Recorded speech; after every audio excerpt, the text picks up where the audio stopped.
அஸ்ட்ரோகிட்ஸ் நிர்வாகத்திற்கும் நேயர் பெருமக்களுக்கும் அஸ்ட்ரோகிட்ஸ் நிர்வாகத்திற்கும் பணிவான வணக்கங்களை தெரிவித்துக் கொண்டு அவங்களுக்கு சர்ப்ரைஸ் பண்ணு அவங்களுக்கு எல்லா வகையிலும் சிறப்பாக எல்லா வித ஆதரவும் கொடுக்கணும். கண்டிப்பாக ரிஷபராசி நேயர்களுக்கு நம்ம சொல்ல வேண்டிய அவசியம் இல்லை. ராகு கேது பயிற்சியும் சரி, சனி பயிற்சியும் சரி, குரு பயிற்சியும் சரி, மிக அபிருதமான முத்தான முத்துக்கள். இச்சாசக்தி, கிரியாசக்தி, ஞானசக்தி. உங்க லக்னாதிபதி சுக்கிரன் உச்சம் பெற்றிருக்கிறான், புதன் சுக்கிரன் சந்திரன் இருக்கிறான். அதே சமயத்துல சூரியன் உச்சம் பெற்றிருக்கிறான். உங்க ராசிக்கு 12ல சூரியன் இருக்கிறான், அது உச்சம் பெற்றிருக்கிறான். அவனால உங்களுக்கு எந்த விதமான கெடுதல் கிடையாது. அவன் உங்களுக்கு வேண்டாதவன், வெறுப்பானவன், பகையானவன். அதே சமயத்துல ராகு கேது பேசும் போது உங்க ராகுக்கு 10ஆம் இடம், பதவி, பட்டம், பதவி, வாழ்த்துக்கள், தொழில் புரட்சிகள், தொழில் உயர்வு, எல்லா வகையிலும் சிறப்பாக இருக்கக்கூடிய நேரம் தான் ரிஷபராசிக்கு.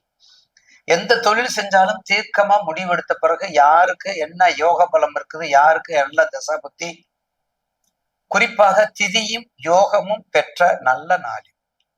திதி நல்ல திதியா இருக்கணும், யோகமும் நல்ல யோகமா இருக்கக்கூடிய நாள்ல ஒரு வியாபாரத்தை ஆரம்பிக்க, ஒரு நிறுவனத்தை ஆரம்பிக்க, அது சிறப்பா செயல்படும், சிறப்பா முடியும் என்பதுல மாற்று கருத்து அல்ல. எனவே தயவு செய்து ரிஷபராசி நேயர்களுக்கு சனி பயிற்சி உங்களுக்கு நல்லா இருக்குது.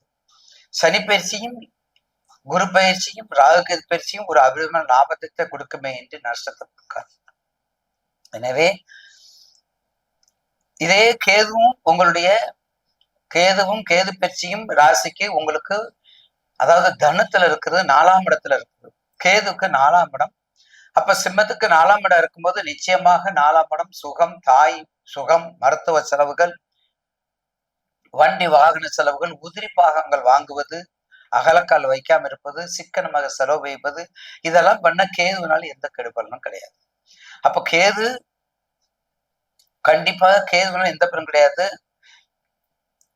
ரிஷபம், கார்த்திகை, 2, 3, ரோகிணி, மிருகசீரிஷ நட்சத்திர அதிபதிகள் இருக்கிறாங்க. அம்பாள் வழிபாடு ரோகிணி, கார்த்திகை முருகப்பெருமான், ரோகிணி அம்பாள் வழி, மிருகசீரிஷம் செவ்வாய். மிருகசீரிஷம் கண்டிப்பாக மிருகசீர நட்சத்திரத்துக்கு உரியவங்க கண்டிப்பாக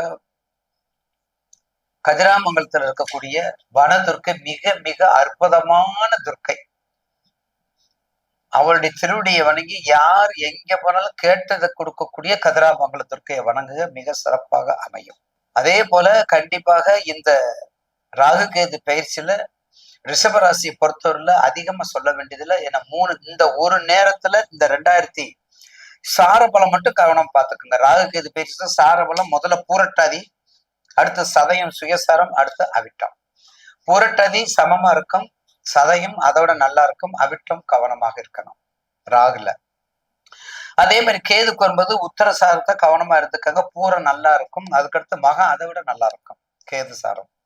ஏன்னா நீங்க என்ன தசா பத்தி இருந்தாலும் சாரம், எந்த பாவம், சாரம் எந்த பாவகத்துல இருக்குது, எத்தனாவது கோள்ல இருக்குது, என்ன லக்னத்துல இருந்து எத்தனாம் இடம், இதெல்லாம் அங்கீகரித்து இதெல்லாம் கணக்கிட்டு பார்த்து நீங்க செய்யணும். அப்படி செய்யும்போது ஒரு மகத்தான ஒரு நன்மையை கொடுக்கும் என்பதில் மாற்று கருத்து அல்ல. நல்ல வியாபாரம், நல்ல உங்க பேருக்கு யார் நல்ல தசா பத்தி வருதோ பக்கத்துல ஜோதிடர் கேட்டு வாங்கி எழுதிட்டு நிறுவனத்தை ஆரம்பிக்கிறது, ஒரு நிறுவனத்தை வியாபாரத்தை தொடங்குறது, என்ன வேணாலும் பண்ணிக்கோங்க. உங்க சாதகத்தை, உங்க ராசிக்கு டெக்ஸ்டைல்ஸா, உங்க ராசிக்கு ரேடியோ, டிவி, எலக்ட்ரானிக்ஸ் சம்பந்தப்பட்டது, பெண்கள் சம்பந்தப்பட்ட அத்தனை தொழிலும், பேக்கரி சம்பந்தப்பட்ட அத்தனை தொழிலும், இம்போர்ட் எக்ஸ்போர்ட், வெளிநாடு எல்லாமே பண்ணிக்கோங்க.